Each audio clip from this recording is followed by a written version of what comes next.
As Dr. Leora Massa entered the shining hall of the Intergalactic Medical Institute, her heart raced in her chest.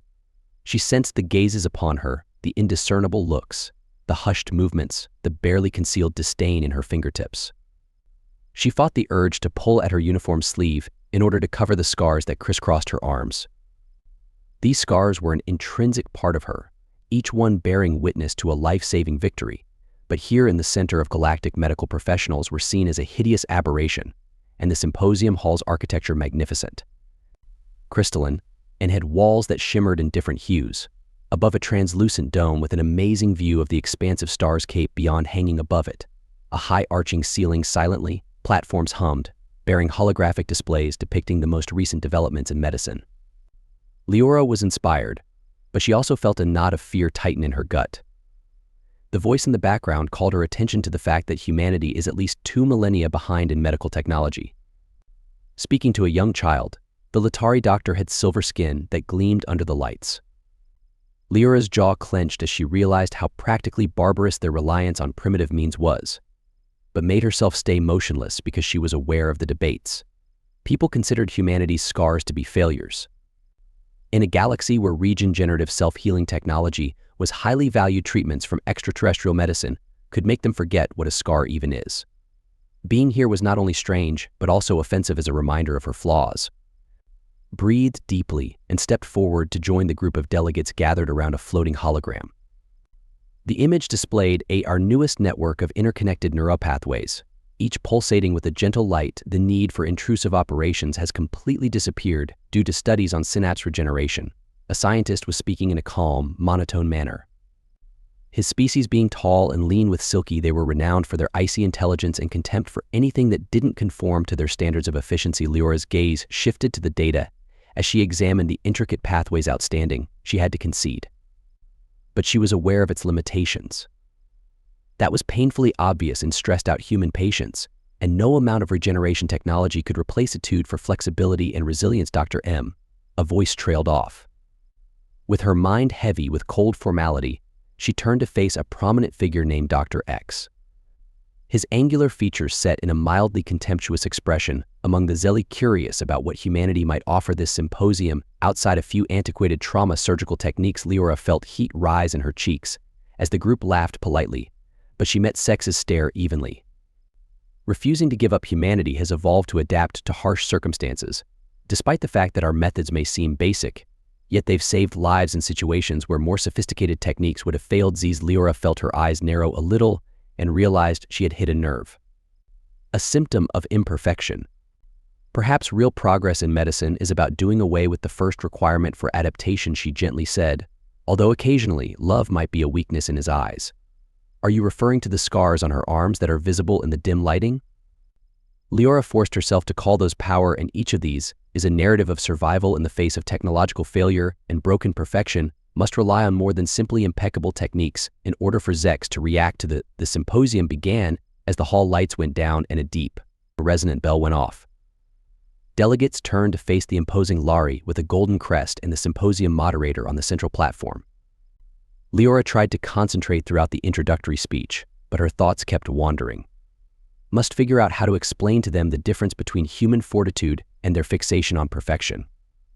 However, all of her prepared arguments and points seemed to vanish in the face of their unspoken judgment as the presentations kept showing off developments in areas like neurosynthesis and molecular restructuring. Leora became increasingly irritated as each speaker reaffirmed the same concept. At all costs, flawless performance is required. There is no space for error or acceptance of anything less. Her time has come. She was asked to deliver a case study from Earth of a high-risk trauma procedure halfway through the session. Under harsh circumstances, a collapsed building with trapped people appeared on the holographic screen behind her. She and her team were operating in the midst of the mayhem. It was nothing but the real deal. Resembled the clean, controlled settings that these physicians were accustomed to. She spoke eloquently, describing the steps that making snap judgments in a matter of seconds. She described the patient as a little child stuck in rubble with severe internal bleeding. She had just her hands, a simple kit, and her when she completed the kind of training, there was hardly any noise. She had barely saved him.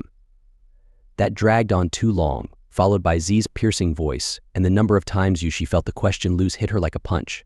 But she didn't back down. 17 lives were saved, 17 lost sex. Bora stated firmly, "You didn't have the right technology," as he gently shook his head again. The focus of the room is fixed on her, as we were forced to make do with what we had and didn't have the luxury of perfection.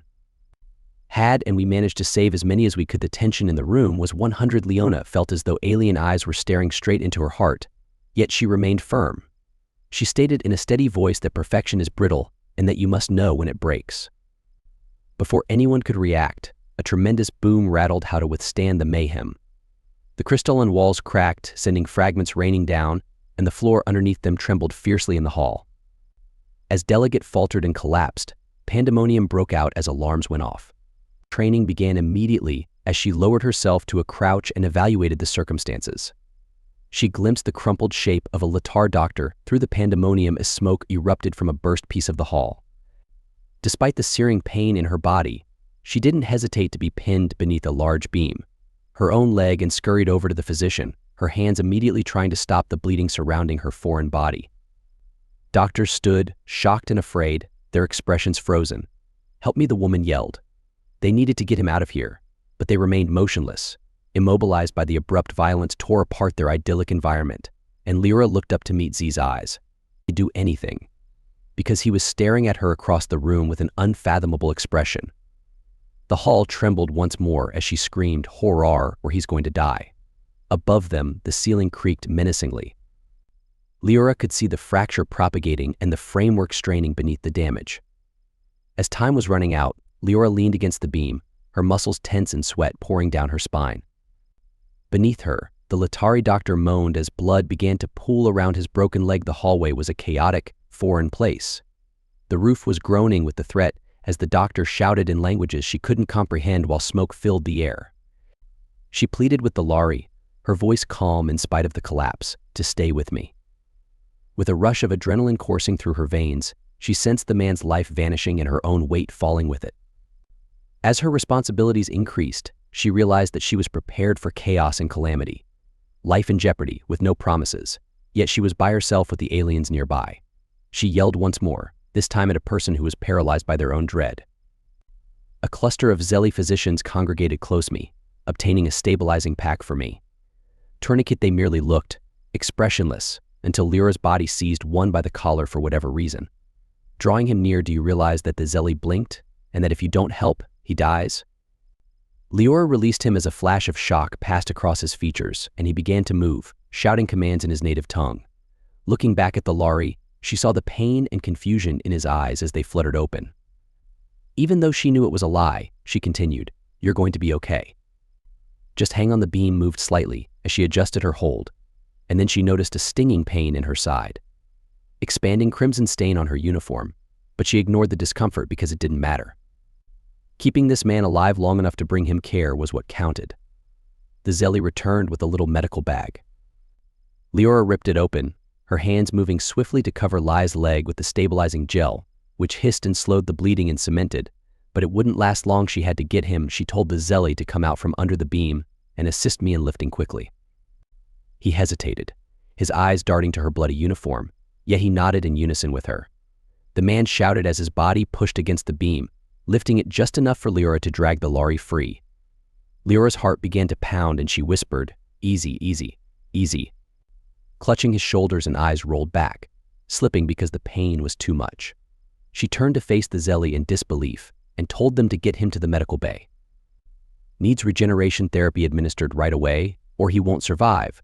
The Zeli nodded as Lyra summoned over a med drone that was hovering, looking grim, and watched as it lifted the Lari onto a gurney. Stabilizer packed, which was barely keeping him alive, was dimly glowing as the drone when she drove off. A rush of tiredness overcame her and she braced herself.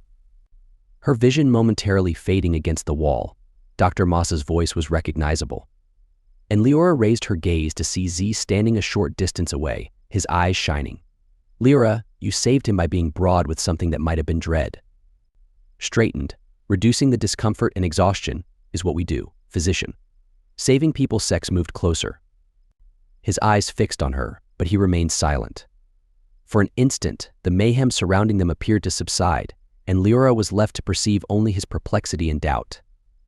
felt a pang of almost sympathy when he realized that this was the first time he had ever seen truly unrestrained. He murmured softly, "Disaster.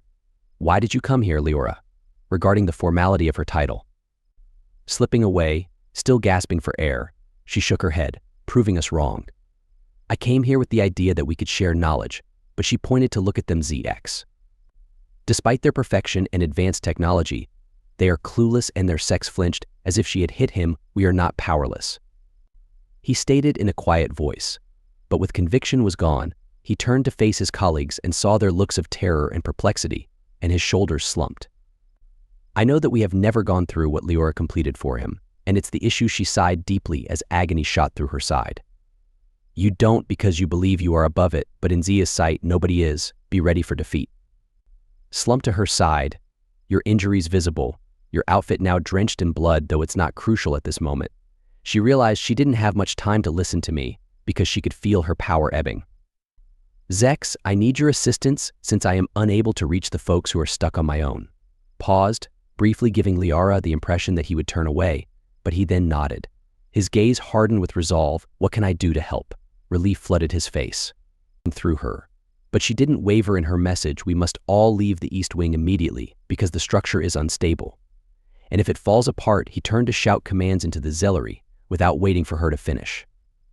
The other doctors started to move, a few at first, then more as a result of their training, with his tongue and voice echoing throughout the cave. Leora observed her vision as Sex took control and commanded them with a calm authority that wasn't there before. Narrowing as her awareness fades, she shook her head in an attempt to remain cognizant. Still too much to do, too many lives in danger. They collaborated with ZX. Leora made her way through the halls littered with rubble, offering assistance where she could while managing the evacuation. Her hands were covered in blood, and she was always in pain in her side. Hurt, but she ignored it, concentrating only on the next work and the next life to live. Leora hardly had time to push when the floor under them gave apart when she was assisting a young Zai woman in standing up. The impact knocked the woman unconscious before the ground broke away, sending her plummeting into the darkness below. Breath from her lungs, agony shooting through her body, and she remained motionless for a little period of time, gasping. Her eyes swam, her head reeling from the events, and she could hear people yelling in the distance. With a gradual crackling of flames, she forced herself to sit up, suppressing a moan. She reached out to touch her body, battered and bruised, but nothing felt broken as she assessed her injuries. A faint, pulsating light and a hand brushing against something cold and metallic revealed the item. A control panel partially buried under the rubble, which was Lyra's heart. Beat a step if she had used this as part of the Institute's emergency power grid. Could get to the controls, she might be able to stabilize the building and give everyone more time to escape. Her fingers quivered as she entered a sequence of commands, causing the screen to flicker before she could scan the information. Gut-wrenching, realizing that more important supports had been damaged than she had imagined were failing, putting the entire East Wing in danger of collapsing, she mumbled. She was able to redirect power to some of the stabilizers with her hands moving swiftly over the controls. But it wasn't sufficient that she could not reinforce the collapsing supports from this position. As she attempted to stand, the ground shuddered once more, preventing her from returning to the surface to tell Zeeks and the others. Heard a sharp beam of metal straining, making a horrible sound. The control panel was struck by a twisted, sharp swing that came down from above. Lyra flung herself back, landing hard on the floor as sparks flew. Broken, the lights flickered and then turned out, leaving her in complete darkness. Lyra felt the blackness closing in around her and forced herself to breathe carefully. The atmosphere was heavy with dust, and each breath caused a sharp ache in her chest. Her head ached, and she could taste wincing as her fingers brushed a huge lump in her lips. She carefully felt her forehead.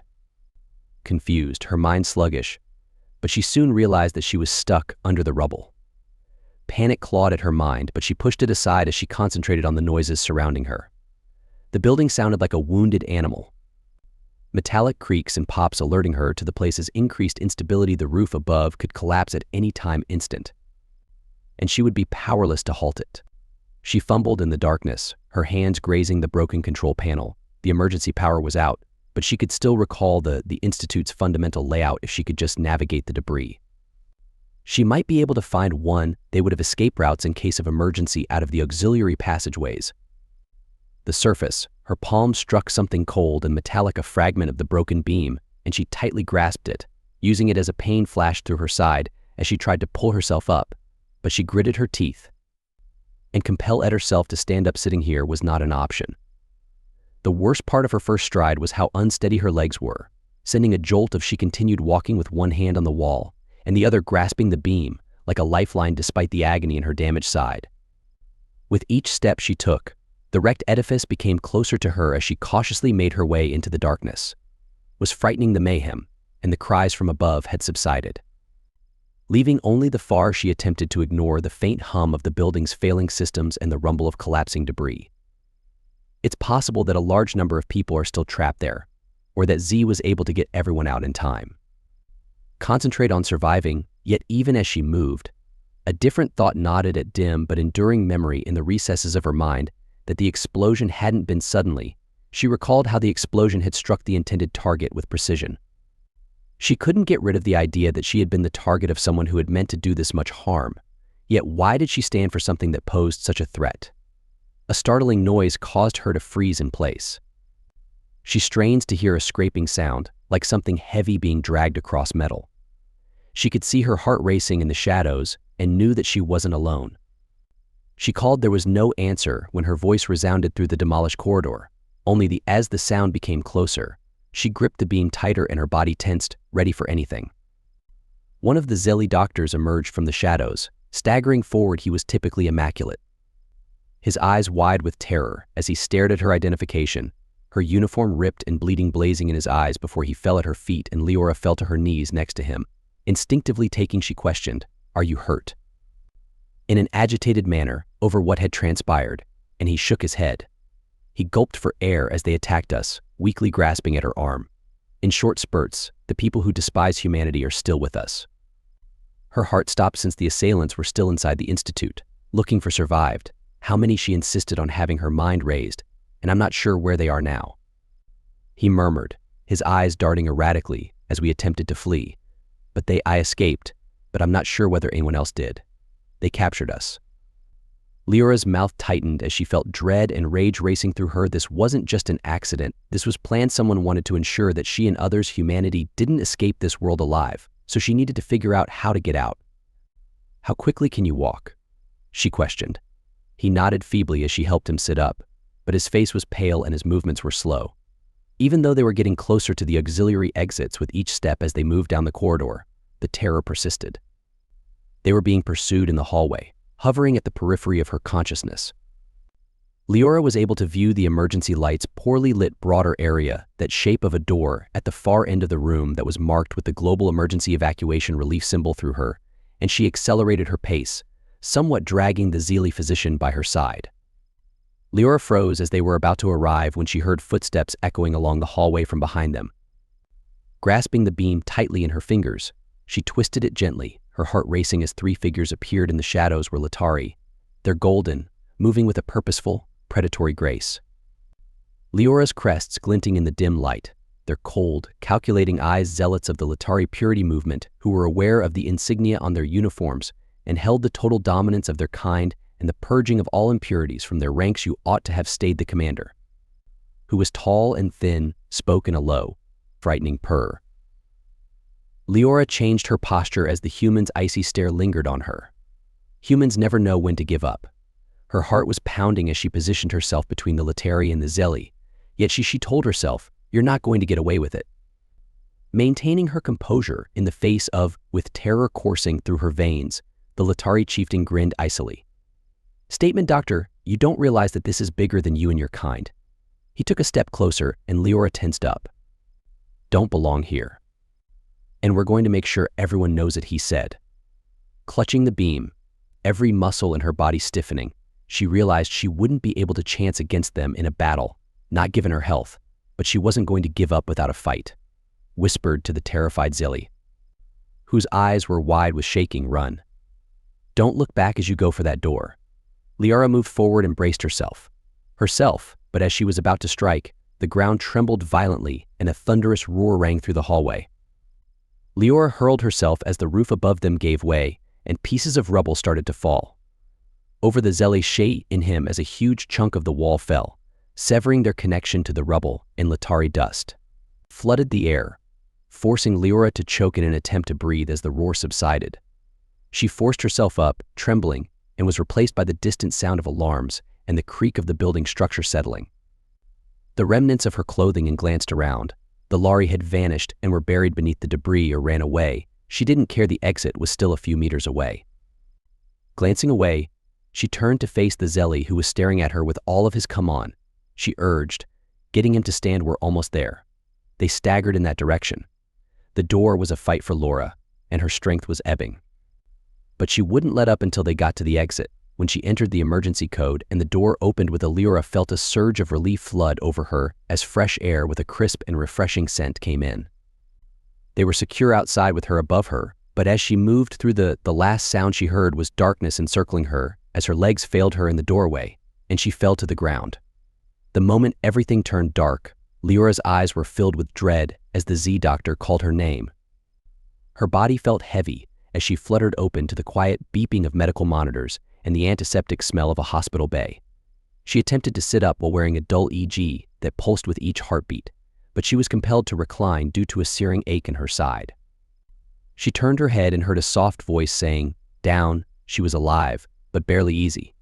She noticed Zach standing next to her bed, his face wrinkled in an odd way, worried that she had been through she had a lot on her mind, with memories returning in jumbled fragments. She gave her a Coke. The explosion and attack on the Latari soldiers left the others safe. ZX nodded, his throat scratchy and dry, and we succeeded in getting everyone out. After the ceiling, he hesitated, as if deciding what to do next. "Collapsed. Your injuries were severe, and you've been unconscious for several hours." Words with caution. The council is holding a special meeting that they are referring to as an investigation into the incident, but it's obvious that they want to blame someone, and that someone could be you. Leora experienced a Zex remarked, cold weight settles in her stomach. Why would they? You're human. Frank, and given that this occurred only a few days after you questioned their medical ethics, there are groups within the council who see this as a chance to permanently discredit humanity. Leora found it difficult to take in what he said. Despite the pain, my mind was racing, because it wasn't just about the attack, it was about who she served as a symbol for her presence, the wounds she sustained, and everything she stood for.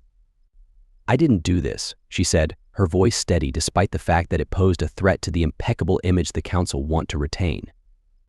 "The tiredness that made me come here to assist in learning not to ruin Z's eyes lessened. I am aware of it. But some people only care about power and control above the truth, and they will take advantage of this." A wave of rage and determination to drive humanity out of the Institute, and even the entire Galactic Federation anger burned within of her, piercing through the suffering. "So what should we do?" With a tinge of stealth, Z said, "Sit back and let them turn me into a scapegoat." His voice, we respond in kind. "But we need proof, anything that shows you weren't a part of it and that it was an inside job." Leora's mind began to quickly piece together the details of what she recalled the attack's precision and how the Lari warriors had pinpointed her location. There was a control panel in the basement, she continued slowly, and everything had been too planned to be a random act of violence.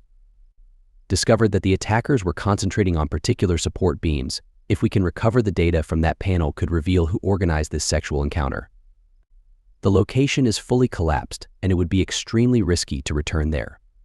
Leora retorted, "Then we don't have much time," forcing herself to sit up in spite of the sharp pain in her side. "We wait for them to remove any evidence of what actually transpired." "I need to return there," he shook his head. "Stand, much less enter a falling structure again." "I'll go, I can get a team together and no," she snapped. "They are not going to listen to you, Zex. You're already suspected of being my supporter, and if something goes wrong, they'll use it against you as well." Z's jaw tensed, but he didn't dispute because he knew she was correct. "So we'll go on." He added, "I won't let you go in there alone," and she gave him a weak look. "Together they thank you for his resolve, but we need to go quickly with Sex's assistance." She struggled to get out of bed, her body shaky and her legs trembling, complaining at every step, but she pushed them to continue as they moved through the halls to the med bay. Abandoned, save for a few staff members who were concerned. Whispers followed them, observing them as they went by. Arrived to a safe transit bay, where Zex parked a small hovercraft. "We'll return to the Institute by entering a sequence of commands into the control panel and having the car start up." As soon as we get inside, Leora will make a beeline for the lower levels. Nodded, robbing herself of the experience that was ahead. The ride was tight and quiet. When they arrived, the scene of the destroyed institute loomed larger and larger.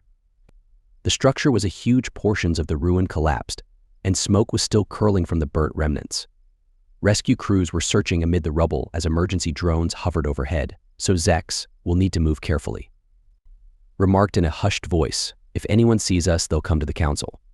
Moved through the debris, passing through Laura's corpse and the shadows with each stride, but she pushed the pain aside. They arrived to a maintenance hatch by concentrating solely on the work at hand. Z's pride had opened, its frame twisted but still accessible, and they slipped within, disappearing into the night. Below, the hallway was poorly lit by flickering emergency lights, and the air was heavy with dust. They proceeded slowly. Laura's pulse beat with every step she took, every sound magnified in the quiet. Them farther into the labyrinth of passageways, until they eventually arrived at the side of the control panel, or what was left of, although the panel's surface was fractured and it was buried beneath a mound of dirt. Unbroken Sex proceeded, cautiously removing the debris. "It's still operational," he said with a tone of relief, saying, "I just need to access the data core." Lyra remained vigilant, her gaze darting over the shadows as her instinct demanded that they were not the only ones that something was observing. Quickly, she pushed in a firm voice. Z's fingers fluttered across the buttons, entering one order after another. The screen wavered and suddenly burst into life, with lines of code flashing over it. He said, "It's that." Acknowledging that the data logs indicate unwanted access to the concerted attack on the Institute's security systems shortly prior to the explosion, he was still talking when the floor shook beneath them, and a deep rumble reverberated across the hallway. Followed by the distinct sound of steps were heavy and ponderous, heart lurching as someone approached. "We had to go quickly." She spoke, clutching Z's arm. But it was too late. Figures had already appeared out of the shadows. With their rifles fixed on Leora and Zeke's, their faces hidden under helmets, one of them gave an instruction while facing away from the panel, his voice muffled through the helmet speaker. Leora's imagination raced the walls while she was being arrested for crimes of terrorism against the Galactic Medical Institute. Closing in on her, trapping them with the truth right at their fingertips, and she met Sex's stare and saw the same resolution in his eyes, but now they were being silenced before they could tell it. Had gone too far to give up at this point, so she inhaled deeply and clenched her fingers around the outdated ship in her palm. She said to Zex in a whisper, the only evidence they had of what had actually happened before he could respond. She leaped for the closest guard, her heart racing with adrenaline. She had no strategy, no plan. Only one last-ditch effort to release the proof before it was too late. The Lyra's head snapped back as the guard smashed her into the wall, sending pain slicing through her body, yet she kept the outdated chip tightly clasped in her fingers. She understood what this meant if she had to consider that everything she and Zex had risked would be in vain if they managed to seize it. Act. But the room was whirling, and she could taste blood metallically. Zex was fighting with another guard when, with a desperate look on his face, he delivered a powerful strike that knocked the guard down. Back, but more were approaching. They were encircled and had no escape route except Dr. B. Lead guard smirked as he wrenched her arm behind her back. "You're making a mistake," Leona thought as her mind raced and excitement filled her veins. "If you erase that data, you'll never know who truly did this," the guard murmured, trying her voice to remain steady. She only needed to pause briefly for Leora twisted to become trapped in his grasp. Disregarding the sharp pain shooting through her shoulder, she sprang forward, her fingers grazing the controls of the panel. The guard angrily pulled her back, but it was too late since she had already turned on the emergency broadcast. An automatic voice message flashed across the panel screen as the attack's data logs lit up.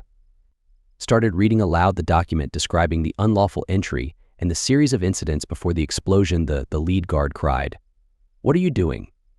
As the other guards paused, horror and confusion flickering across their faces. Leora's voice faltered as she had a strong, urgent sense of hope inside her.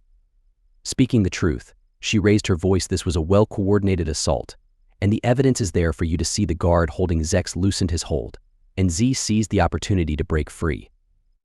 After pushing the guard aside, he hurried to Leora's side, flitting his eyes from he murmured frantically, "We need to leave here with her in the screen." This isn't. The lead guard's uncertainty vanished as his demeanor hardened. Lenora's heart fell if they didn't smash that panel. as he growled and raised his weapon. If the control panel were removed, all of the evidence would be destroyed. She could not allow that to occur, so she yelled and shoved. "I'm not leaving you for sex," yelled him as he headed for the exit. "Take this to the council."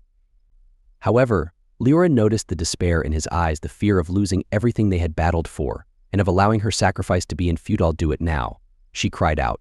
Appearing to momentarily freeze Z's, he turned as his eyes met hers, and she could see the anguish and the unsaid words there.